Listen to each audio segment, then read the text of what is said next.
de constitucionalidad al mismo nivel. Entonces, en el 99 se le retira esa parte al Tribunal Electoral del Poder Judicial de la Federación y solamente la Corte va a revisar temas de constitucionalidad. ¿Cuál es la estructura actual del Tribunal Electoral del Poder Judicial de la Federación? Como ustedes saben, existe una sala superior con 7 magistrados, 7 salas regionales con 3 magistrados y una sala especializada con 3 magistrados que está en la Ciudad de México. Es importante señalar, digamos, las diferencias, digamos, de los alcances de las sentencias del Tribunal Electoral del Poder Judicial, ya sea en sala regional o en sala superior. Esto que implica que al ser un órgano del Poder Judicial de la Federación, el Tribunal Electoral, pero no estando al mismo nivel de la Corte, pero sí por encima de tribunales colegiados en cuanto al rango jerárquico, implica que no se, en sus sentencias, cuando se alega la constitucionalidad de algún acto, no la sala superior o la sala regional no se pronuncia sobre la constitucionalidad de la norma, simplemente inaplica la ley. Lo mismo que hace un juez de distrito. No se pronuncia sobre la constitucionalidad de la norma, sino simplemente inaplica la ley. Y otra restricción que tiene es que no se erige en tribunal constitucional como si lo hace nuestra Corte, que funcionando en pleno o en salas, hay veces que resuelve cuestiones de legalidad, pero hay veces que resuelve cuestiones de constitucionalidad. Y creo que eso es importante saberlo para que no nos vayamos con la idea de que queremos, por más violatoria que nos parezca una ley, por más inconstitucional que nos parezca una ley local o federal, pensemos que la pronunciación del Tribunal Electoral sobre cierta norma pueda ser sobre su constitucionalidad. Ahora, la jurisdicción electoral. Esto es muy importante en temas de la jurisdicción electoral, porque aquí vamos a ver qué órganos tienen materia para conocer de cuestiones electorales. Mucho se dice que la Suprema Corte no ve cuestiones electorales, pero lo cierto es que la Suprema Corte es, por primacía, quien conoce toda la revisión de normas generales, incluidas aquellas en materia electoral. En materia electoral, nuestra Suprema Corte puede conocer de materia electoral a través de acciones de inconstitucionalidad. Y esto se refiere cuando nuestro Tribunal Pleno, cuando nuestra Suprema Corte se erige en Tribunal Constitucional. Y para erigirse en Tribunal Constitucional se tiene que hacer pues en Tribunal Pleno y por mayoría de 8 votos. Eso quiere decir que si en una norma electoral controvertida se alcanza 7 votos, no pasa. O sea, no hay forma de declarar, digamos, la invalidez de la norma, porque no alcanzó los 8 votos. Entonces, necesariamente en votos de sesión de pleno, cuando se resuelven acciones de inconstitucionalidad en materia electoral, creemos que lo señalado por la Corte es, pues, con efectos erga omnes, como lo decimos los abogados. Eso quiere decir que a diferencia de cuestiones específicas como el amparo o en casos concretos, pues esta no, porque esto tiene efectos generales y al ser efectos generales puede mandar al cesto de la basura toda una ley o parte de la norma que se está poniendo a debate en temas de constitucionalidad, ¿no? También otra cuestión importante dentro de la jurisdicción electoral, y hay que señalarlo, a diferencia de otras acciones de inconstitucionalidad por cualquier otra materia, como en materia de derechos humanos o en materia de protección de datos personales, hay suplencia de la queja. Eso quiere decir que cuando los abogados postulantes dirimen una ley alegando su constitucionalidad ante la Suprema Corte, ya sea a través de la CNDH, a través del INAI, a través de una Comisión Estatal de Derechos Humanos, eso implica que la Suprema Corte se erige, digamos, como tal en Tribunal Constitucional, pero además no solamente está revisando la queja que el órgano autónomo le está haciendo, sino que quiere decir que la Suprema Corte va a revisar la totalidad de la constitucionalidad, aunque no se lo hayan pedido, pero lo revisa. Pero para acciones de inconstitucionalidad en materia electoral es estrictamente, digamos, parecido a la materia administrativa. No hay suplencia de la queja. Si no se pidió desde el fondo, desde el escrito de la demanda, y no se alegó por qué razones o que cierta parte de la ley también era inconstitucional, quiere decir que la Corte no se va a pronunciar sobre eso. Entonces, creo que respecto de las acciones de inconstitucionalidad de normas generales y las que son en materia electoral, esa es una diferencia que estriba muy claro, que no hay suplencia de la queja. ¿Qué pasa si la Suprema Corte decide desechar la norma general de nuestro sistema jurídico? ¿Qué pasa? ¿Cuáles son sus efectos? Pues claramente se declara la invalidez de la norma, ¿no? O se declara la invalidez del extracto normativo que se señaló inconstitucional o inconvencional, ¿no? Se desestima totalmente, o sea, se desestima la norma, se desestima la parte normativa de la norma electoral, y la sentencia se publica en el Diario Oficial de la Federación inmediatamente, y sus efectos nunca van a ser previos. Eso quiere decir que una vez esta sentencia publicada en el Diario Oficial de la Federación, siempre van a ser sus efectos hacia el futuro, nunca hacia atrás, ¿no? Nunca retroactivos. Aunque haya tenido que ver en algún asunto, nunca es retroactivo, siempre es hacia el futuro sus efectos, ¿no? Esta parte sí la quería señalar para que vayamos diferenciando, digamos, los alcances de la Suprema Corte en cuanto a sus sentencias en materia electoral. Ahora, por lo que respecta a los actos del INE, una cosa es dentro de la jurisdicción electoral, ¿qué hace la Corte, no? Ya vimos las acciones de inconstitucionalidad. Ahora vamos a ver, cuando algún acto del INE no nos favorece, ¿qué podemos hacer? ¿Qué mecanismo de defensa es? Es obviamente que es una norma de carácter general, aunque sea un acuerdo general del INE, somete a varios individuos dentro de ese supuesto legal, y al someter a varios individuos dentro del proceso legal, dentro de un proceso electoral, es obvio que puede haber acuerdos que violen las reglas de competencia electoral, ¿no? Como ya lo ha revisado en muchas ocasiones el Tribunal Electoral y ha desechado, digamos, el tema del INE. Por ejemplo, un tema ahorita que es muy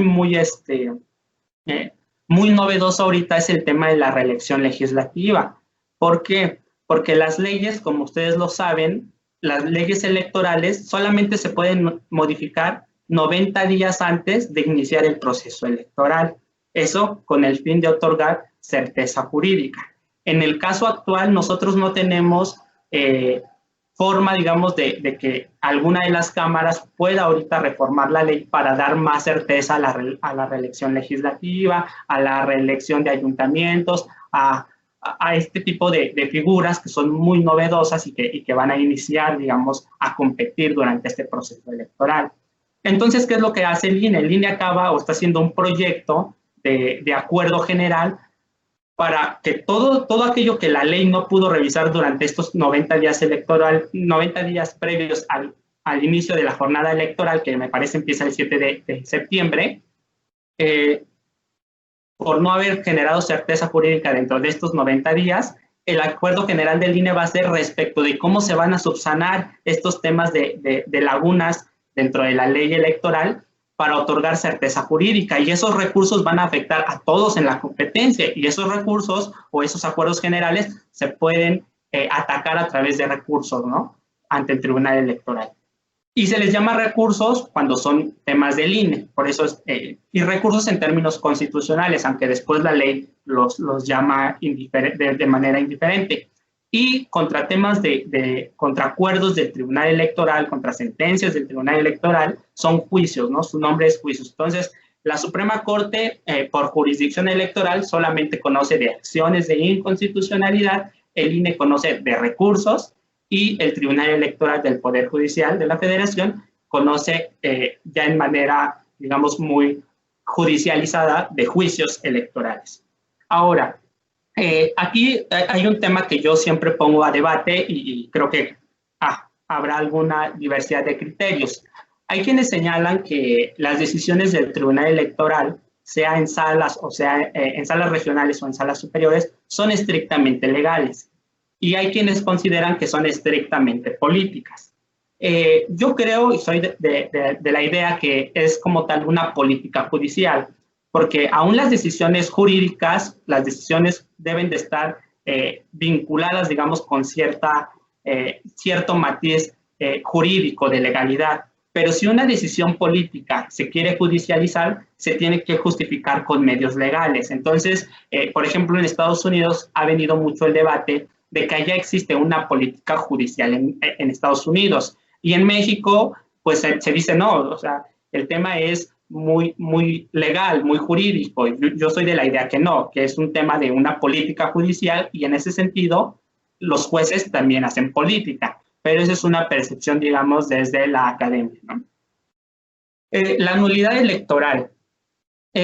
Pareciera que no hay hilación, digamos, en nuestra plática, y por qué dejé hasta el último la parte de cómo vamos a cuidar nuestra elección. Porque primero tenemos que entender cómo funciona el sistema y después vamos a entender cómo vamos a defender a nuestro candidato, cómo vamos a hacer nuestra defensa jurídica en el tema electoral, ¿no? Entonces, por eso es que considero mejor que entendamos primero el sistema de nulidades, que entendamos el sistema de juicios dentro del Tribunal Electoral, lo que podemos atacar por competencia y entendamos también este sistema para después entender cómo vamos a hacer una mejor defensa a nuestro candidato, ¿no? Desde la defensa jurídica en los procesos electorales. La nulidad electoral yo la divido en dos partes, ¿no? La nulidad electoral local y la nulidad electoral, perdón, la nulidad electoral legal y la nulidad electoral constitucional. La nulidad electoral legal, como su nombre lo dice, es de estricta legalidad y se le conoce de estricta legalidad porque son todas las causales de nulidad que vienen en la ley. O sea, es muy fácil de entender la nulidad electoral legal. Todo aquello que la ley te dice que, por lo cual una elección puede alcanzar la nulidad, es una nulidad legal, porque es de estricta legalidad. Y eso es porque nuestro sistema es un sistema jurídico de estricta legalidad, tratando de otorgar certeza jurídica. Por ejemplo, pongo dos ejemplos de nulidad electoral legal, de voto o de casillas. Eso quiere decir que durante el proceso electoral, algún funcionario de casilla emitió un voto, ¿no? O calificó un voto a un partido que no era, ¿no? Y esa, pues se hace la nulidad del voto y se reasigna, ¿no? En el conteo de votos, ¿no? O en el reconteo de votos. Lo mismo pasa en una nulidad electoral de casilla. Eso quiere decir que si una casilla se violó y no se registró, no se instaló conforme a la ley, o se violó el 20% de las papeletas, como lo señala la ley electoral, entonces eso quiere decir que esa casilla va a tener esa nulidad, pero si en nuestro distrito electoral tenemos 300 casillas, pues solamente generamos la nulidad de una casilla. Es una nulidad electoral legal. Y eso implica que nos va a ir modificando los cómputos a la hora de que se esté llegando el PRE, ¿no? Eso es lo único que pasa en un tema de nulidad electoral legal. Como nota le pongo que se actualiza cuando los votos se podrían anularse con motivo de una irregularidad, sumen una cantidad igual o mayor a la diferencia de votos entre los partidos políticos que obtuvieron el primer y segundo lugar de la votación. Esto implica, digamos, básicamente temas de aritmética, temas de legalidad, son temas muy fáciles de señalar cuando hay algún tipo de nulidad de este tipo, ¿no? También hay veces que, como ejemplo, el Tribunal Electoral del Poder Judicial de la Federación ha señalado temas de nulidad en el que se dice, no, es que de las 2 a las 4 de la tarde se metieron personas a votar, ¿no? Y entonces el Tribunal Electoral hace un tema, digamos, de estricta legalidad y de aritmética y dice, si la casilla se instaló a las 8 de la mañana, ¿no? Y se cerró a las 6 de la tarde, pues hubo casi 10 horas, ¿no? Donde se trabajó y se actuó de forma normal, pero 2 horas se indica que hubo irregularidades y entonces hace un juicio, digamos, de proporcionalidad para tratar de reparar el daño. Y si la diferencia entre el primer y segundo lugar es preponderante, entonces se anula, digamos, la casilla, ¿no? Pero si ven que no hay diferencia, digamos, sustancial entre el primer y segundo lugar, pues se puede declarar la no nulidad, digamos, de la casilla. Eso es, digamos, la forma más sencilla de entender aritméticamente la nulidad electoral legal. Lo interesante para mí es la nulidad electoral constitucional, porque es una nulidad electoral relativamente nueva en nuestro país. O sea, ha sido del año 2000 para acá, del año 2002, cuando se da nuestra primera jurisprudencia por violaciones a principios constitucionales, ¿no? ¿Y qué quiere decir esto de la nulidad electoral constitucional? O sea, no está en ley. La Ley General del Sistema de Medios de Impugnación en materia electoral no me dice que por tal razón se puede anular una casilla. Entonces, ¿qué es la nulidad electoral constitucional? Eso quiere decir que dentro de una contienda electoral, si hubo violaciones procesales a principios constitucionales, ni siquiera, digamos que el Tribunal Electoral revisa, digamos, el tema de que si había una diferencia entre el primer y segundo lugar. Eso es irrelevante para el Tribunal Electoral. Lo verdaderamente relevante para el Tribunal Electoral es que se viola un principio constitucional y no le interesan los resultados, anula la elección. Pero alguien podrá decir, pero es que eso no venía previsto en ley. O sea, es que te estás saltando, te estás pasando, digamos, la Constitución por encima y la estás empezando a aplicar sin otorgar certeza jurídica. Entonces también el Tribunal Electoral, digamos, ha resuelto, digamos, esa disyuntiva y ha señalado. La Constitución es una norma autoaplicativa y con eso lo, digamos, ha cerrado el debate, por lo que no necesita una ley reglamentaria para ser aplicada. Por ejemplo, vamos a poner un ejemplo en Tlaxcala y un ejemplo en el Estado de México, de donde soy, donde además ya ha habido este tipo de nulidades y fueron las precursoras. En el Estado de México y en Tlaxcala fueron casos muy similares. Hubo unas diferencias enormes entre el primer y segundo lugar. Sin embargo, en ambos casos, nada más que en diferentes, digamos, en diferentes aspectos, digamos, en diferentes lugares, aunque sustancialmente era lo mismo, un candidato en Tlaxcala se viste de funcionario, o más bien dicho, de líder religioso, ¿no? Y al vestirse de líder religioso empieza a hacer propaganda electoral, se viste de sacerdote. Y él había ganado, y había ganado por mucho. Lo mismo pasa en el Estado de México.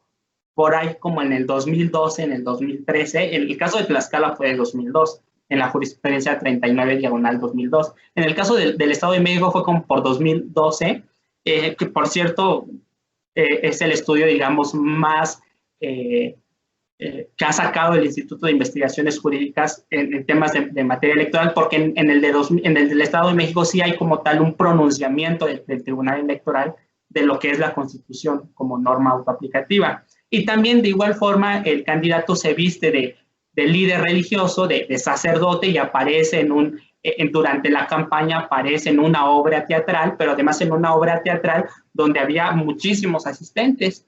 Y también ganó ese candidato.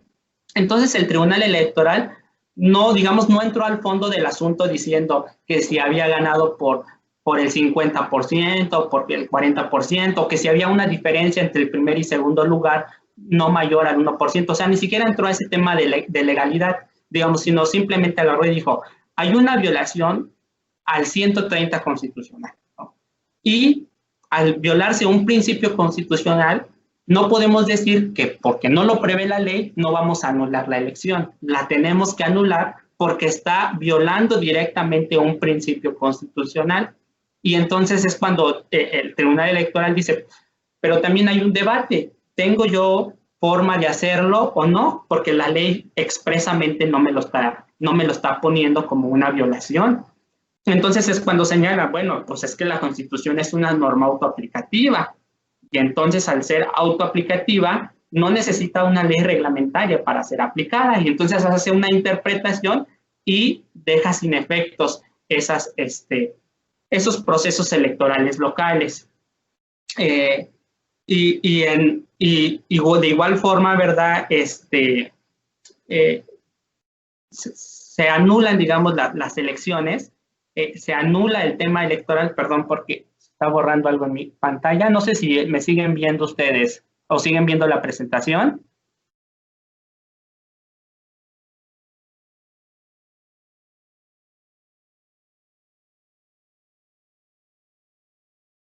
Hola, Rubí, ¿sí está viéndose la presentación? Es que me apareció como que no. Oh, ok, me dicen que sí, es que en la mía se paró en mi computadora. Denme un A mí no me segundo. parece con eso. Ok, gracias, José. No me aparece. No, a mí tampoco. ¿Y ahorita? No.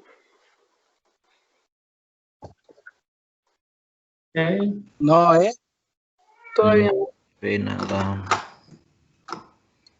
Sí, es que por alguna razón se paró en mi computadora y no sé.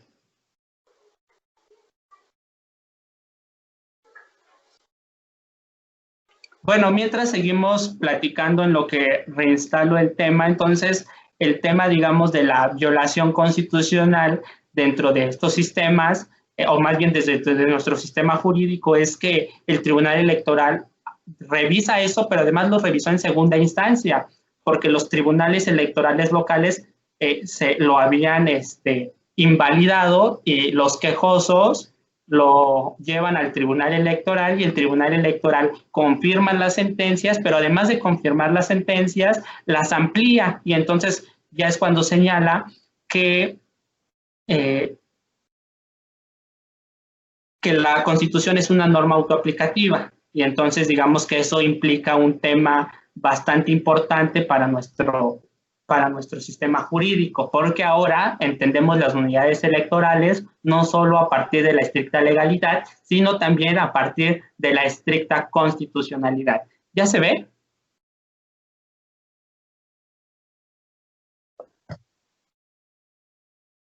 Okay.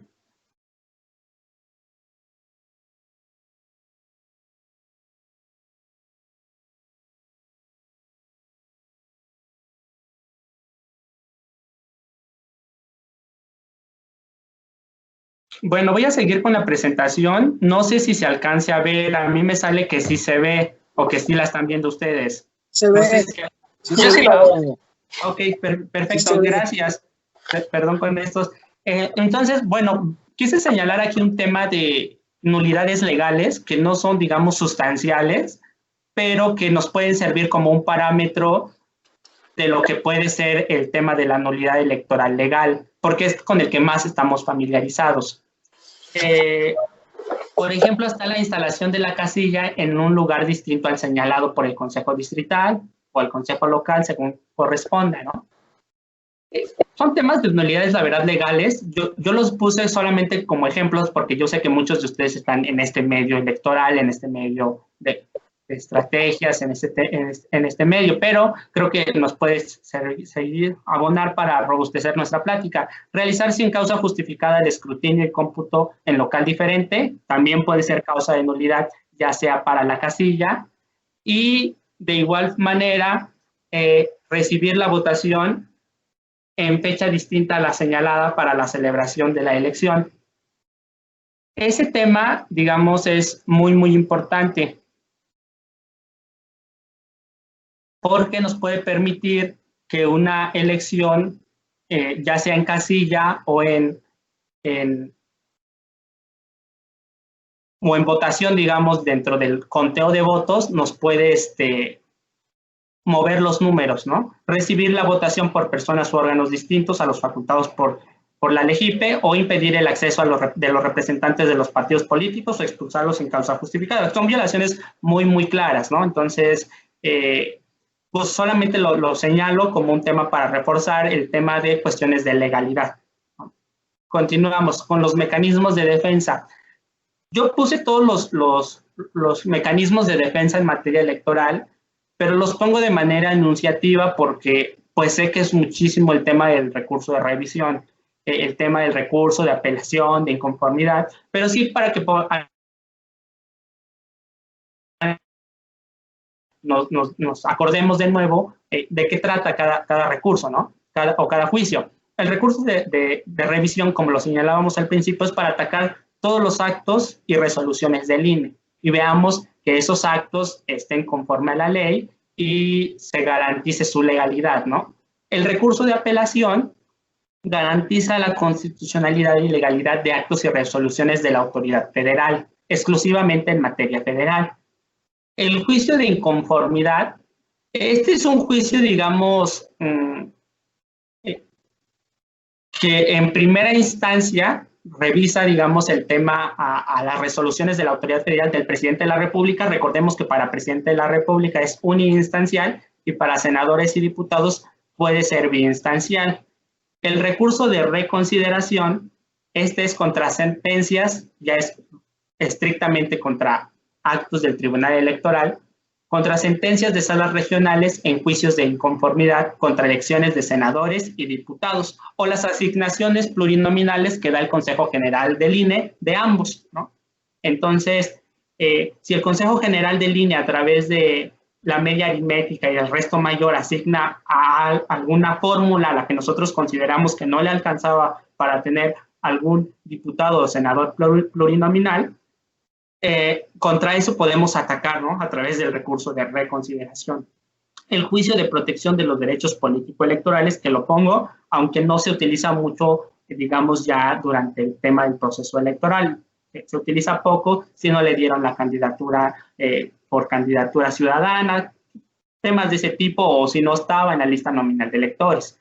Y el juicio de revisión constitucional, que en la doctrina jurídica mucho se le conoce como un amparo electoral, ¿no? Porque al final garantiza la constitucionalidad y legalidad de actos y resoluciones de la autoridad local. Esto quiere decir que si en diputaciones locales o en ayuntamientos se declara la constancia de mayoría y se declara que ese acto fue completamente legal, contra esto procede el juicio de revisión constitucional ante la sala del Tribunal Electoral del Poder Judicial de la Federación, según corresponda, porque como lo vimos, tiene 7 salas, pero cada sala está en al menos una circunscripción que corresponde a la división de diputados. Y ahora sí, vamos al tema de la defensa legal, ya para ir aterrizándolo. Algunos tips que creo que son convenientes y que son 3 tiempos, digamos, 3 tiempos que son muy valiosos, ¿no? Antes de la jornada electoral, durante la jornada electoral y en el conteo de las juntas electorales o consejos municipales, ¿no? Este tema es básicamente el tema de estricta legalidad, aunque porque el tema de la jornada electoral, previo a la jornada electoral, sabemos que defender a un candidato, defender a alguien en una campaña política, pues es mucho peso, digamos, para el tema jurídico, porque tenemos que estar al tanto de muchas cosas, tenemos que estar al tanto de que los acuerdos generales del INE se cumplan o de los acuerdos generales de los institutos electorales locales. Tenemos que ver que la interpretación de la norma electoral sea siempre amplia y no restrictiva hacia los derechos del candidato. Entonces, antes de la jornada electoral, los señalo de manera muy enunciativa y considero yo que los más importantes, porque habrá muchísimos más y no quise transcribir la ley porque la ley nos da antes de la jornada electoral y nos da como 5 artículos con 30 fracciones, entonces, pero digamos de manera muy enunciativa y lo más importante es, lo primero es que las actas, tanto las actas y las boletas estén debidamente selladas. Entonces, cuando uno participa en un proceso electoral como defensa jurídica de algún candidato, tenemos que contar que estén debidamente selladas, que estén debidamente foliadas. ¿Qué implica eso? Que lleven un número consecutivo. Si en mi junta distrital llegó del 10,000 al 70,000, tengo que ver que corresponda a esos números, ¿no? La representación ante el consejo o junta de los representantes de partido. Eso implica que el candidato tiene en todo momento la facultad de señalar quién va a ser su representante ante el consejo o junta distrital o local, ¿no? Y los puede quitar incluso el día que se está contando el voto, y eso no implica el tema de que se esté violando la ley. ¿Y qué quiero decir con esto?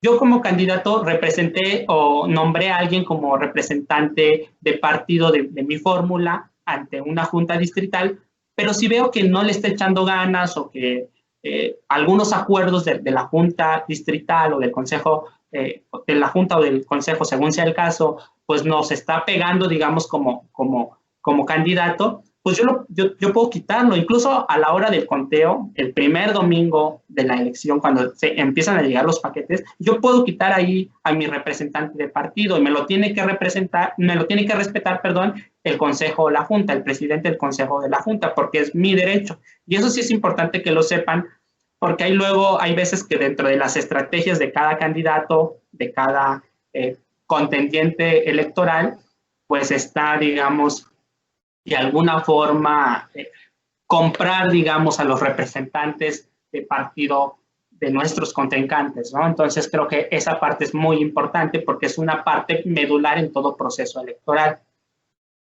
También tenemos el derecho, pero también tiene la obligación el Consejo o la Junta de contestar todos nuestros escritos que estén dentro de su competencia. ¿Y a qué escritos me refiero? O sea, si yo soy un representante de mi candidato, un representante de él ante la Junta, ¿qué escritos puedo meter? Puedo pedir el listado de los funcionarios de casilla. Días previos a la elección, se conoce, digamos, por parte del INE, dónde va a estar la casilla, pero además sabemos quién va a ser su presidente, podemos saber quién es su secretario y quiénes van a ser sus escrutadores. Yo, como candidato, puedo pedir esa información ante el Consejo y la Junta, y como es estrictamente en la materia y no es algo que sea privado, tenemos el derecho a conocer eso. También como una estrategia, digamos, jurídica en este tema electoral. También tenemos derecho a saber los folios de lo que abarca nuestra boleta electoral, y lo podemos pedir por escrito, y la Junta tiene la obligación de respondernos porque está dentro de su competencia, ¿no? También tenemos, digamos, y conocer el listado de funcionarios de casilla. Estas son, digamos, dentro de lo que yo considero lo más importante antes de la jornada electoral, porque si tú revisas como parte de la defensa legal de tu candidato que las actas estén debidamente selladas, que estén debidamente foliadas, que estén rubricadas, que la Junta o el Consejo te está contestando todos los escritos dentro de su competencia, y si conoces el listado y la ubicación de tus casillas, esto te va a dar un margen de maniobra muy importante a la hora del proceso electoral. Ahora vamos, ¿cuál es la defensa legal durante la jornada electoral? Recordemos que dentro de la ley electoral hay varios tipos o varios supuestos en los que nos permite, digamos, formular escritos de inconformidad, ¿no? El primero es verificar que la instalación de casillas sea conforme a la ley, y no ahondaré en esto, pero ya sabemos que no debe de haber propaganda a 50 metros de lo que se va a instalar la casilla, que no sea en lugares como bares, o temas de esa naturaleza, ¿no? Que ustedes seguramente también ya conocen. Entonces verificaremos que la instalación de casillas sea conforme a la ley, ¿no? Y ya una vez verificado eso, no metemos ningún escrito de inconformidad, pero si vemos que alguna casilla no se instaló conforme a la ley, nosotros podemos ahí meter un escrito de protesta para dejar como un antecedente de que esa casilla se estaba instalando en un lugar inseguro, o se estaba instalando en lo que fue la casa de campaña de algún candidato contrario, obviamente. También vamos a ver que durante el tema de todo el distrito, o de toda el distrito local o el distrito federal, veamos que no haya violaciones mayores al 20% del total de las casillas. ¿Por qué? Porque si hay una violación mayor al 20%, pues ya, digamos, se viene para abajo toda la elección, ¿no? Entonces siempre vamos a buscar que las violaciones sean menores, mucho menores, digamos. Yo puse el 20% porque el 20% es el parámetro que nos marca la ley, ¿no? Pero obviamente vamos a buscar que la violación de instalación de casillas, de conteo de votos, sea mucho menor. Eso quiere decir que si tenemos en un distrito electoral federal o local 100 casillas, por poner el porcentaje del 100%, y en 81, digamos, se instalaron conforme a la ley, pues no habrá problema, no causarán nulidad electoral.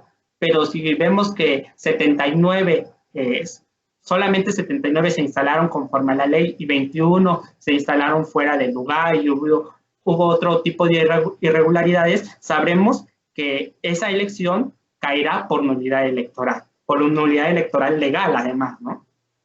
Y tercero, que en el conteo de votos de casillas se deberá tomar copiar de los resultados preliminares y hacer valer los escritos que consideren pertinentes. Y aquí sí quiero abrir como un paréntesis, porque obviamente sabemos que el conteo de votos de casillas, ya cuando los funcionarios de casilla están realizando el PREP, ya están contando, obviamente pues la primera copia se va al paquete electoral, pero además las demás copias se van ir repartiendo a los representantes de partido en cada casilla.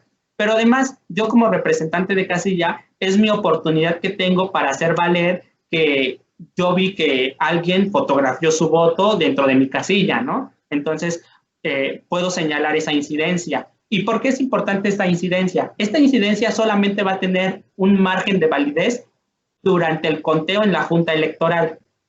Porque si nosotros queremos decir que metimos un escrito, pero llevar ese escrito y hacer valer ese escrito o esa irregularidad ya hasta el juicio de nulidad, ya el Tribunal Electoral nos va a decir que ya no era el momento procesal oportuno. Y eso sí es muy importante señalarlo, porque en materia electoral, para cada irregularidad hay un momento procesal oportuno para hacerlo valer, ya sea ante el Consejo o ante la Junta Electoral. Entonces, esa parte sí se me hace que la tenemos que tener como muy en cuenta, porque a mí como representante del partido voy a tener una copia de los resultados preliminares, ya sea la primera o la segunda copia. Recordemos que por orden de registro siempre le toca a Acción Nacional el primero, la primera copia, que es la más legible, después de la que se pone en el paquete electoral, porque es el partido con más antigüedad, digamos, a nivel nacional, y así hasta el último, ¿no? Que en este caso habría sido a nivel nacional el Partido de Encuentro Social, porque fue la primera vez que participó. Entonces ya la hoja no está muy legible, ya no se alcanza a ver, ¿no? Y en ese momento tenemos la oportunidad de hacer valer los escritos. Los funcionarios de casilla tienen la obligación de meter nuestros escritos de queja en la paquetería electoral, porque si esa paquetería electoral es controvertida después o se abre, ya después de los sellos, tenemos la certeza, digamos, jurídica de que estas inconformidades se hicieron valer, pero esas inconformidades, lo vuelvo a señalar, se tienen que hacer valer en el conteo de votos ante la Junta y no ya cuando esté en manos del Tribunal Electoral pasadas las 72 horas.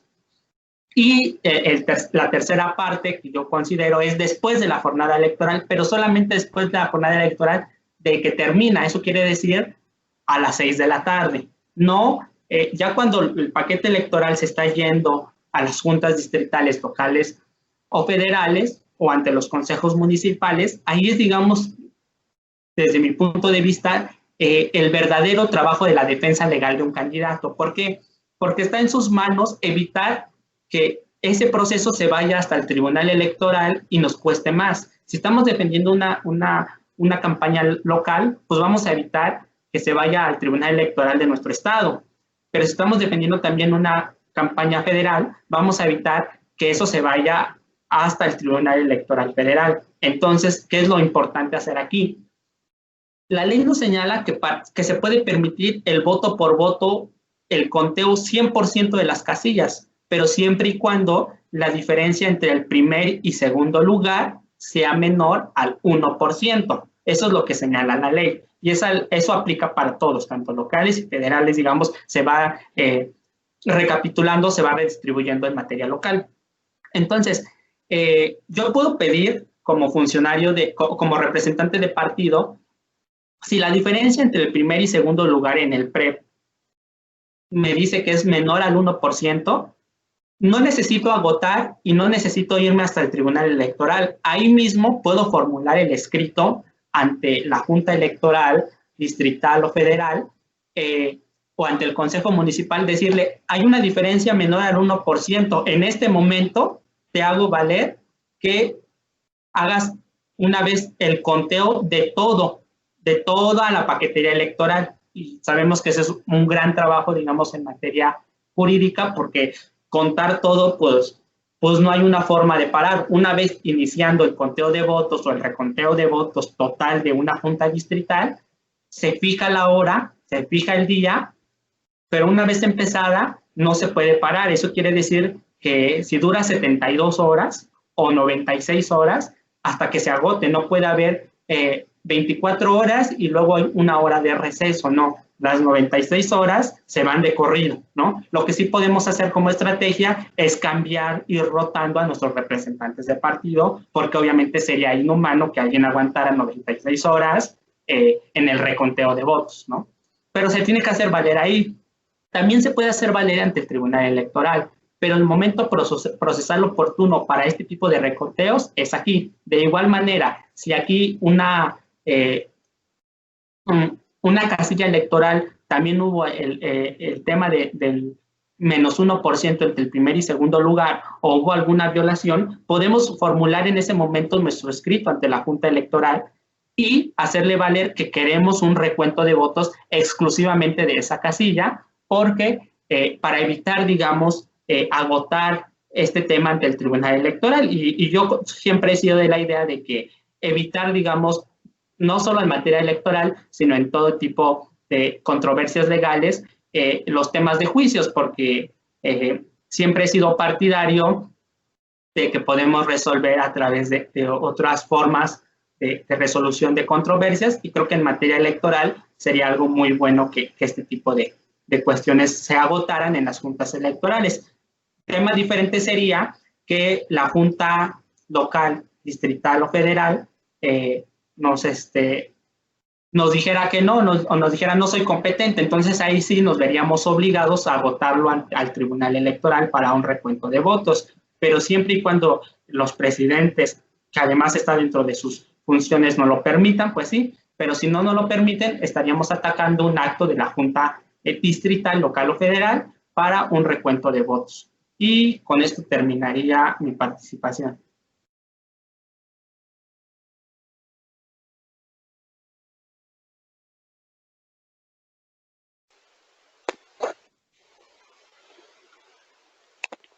Gracias, Jacobo. Pues bueno, vamos a iniciar con la sección de preguntas y respuestas. ¿Alguien que tenga alguna duda, por favor?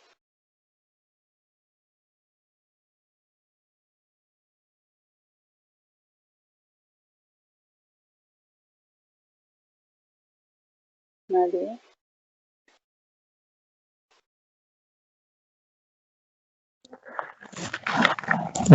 Buenas tardes. ¿Sí me escuchan? Sí, sí se escucha. Soy Ángel Flores, mucho gusto. Buenas tardes. Una pregunta, Jacobo.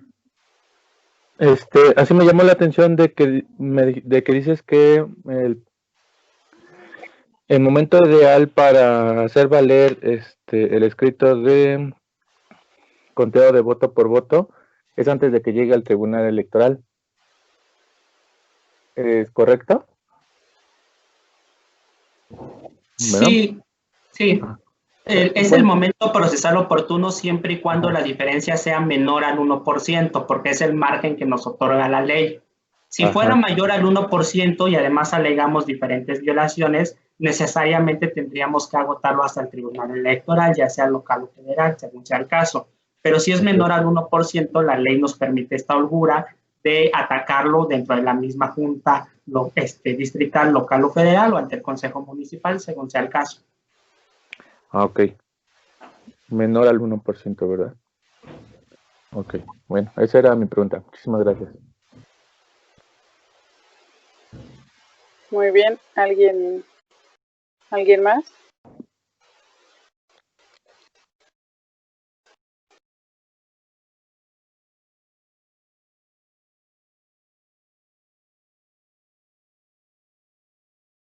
Creo que ya no hay más dudas. Bien, pues si no hay más dudas, me gustaría dar un poco del currículum de Jacobo.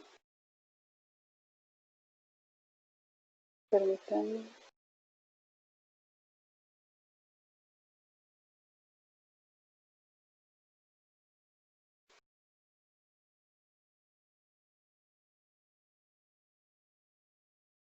Bien, él es licenciado en Derecho por la Facultad de Derecho de la UNAM y con estudios en Derecho Constitucional por la División de Estudios de Posgrado de la UNAM. En 2013 y 2014 recibió el Premio Estatal de Debate Político por el Instituto Mexiquense de la Juventud. En 2016 recibió el Premio Nacional de Ensayo sobre el Congreso Constituyente de 1917 en el marco del festejo del centenario de la Constitución Política de los Estados Unidos Mexicanos, organizado por la Suprema Corte de Justicia de la Nación. En 2015 a la fecha es miembro colectivo de República Laica, que protege los derechos de minorías religiosas, étnicas, derechos de las mujeres y que tiene por objeto privilegiar los derechos humanos por encima de los actos de autoridad. En materia laboral se ha desempeñado en función pública en el segundo Tribunal Colegiado del Segundo Circuito del Poder Judicial de la Federación y actualmente es asesor parlamentario en la Cámara de Diputados del Congreso de la Unión.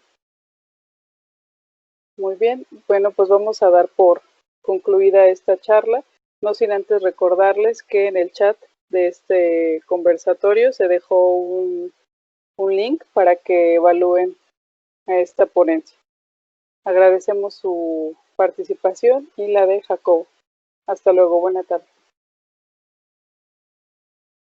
Hasta luego, gracias a todos por haber estado. Bye.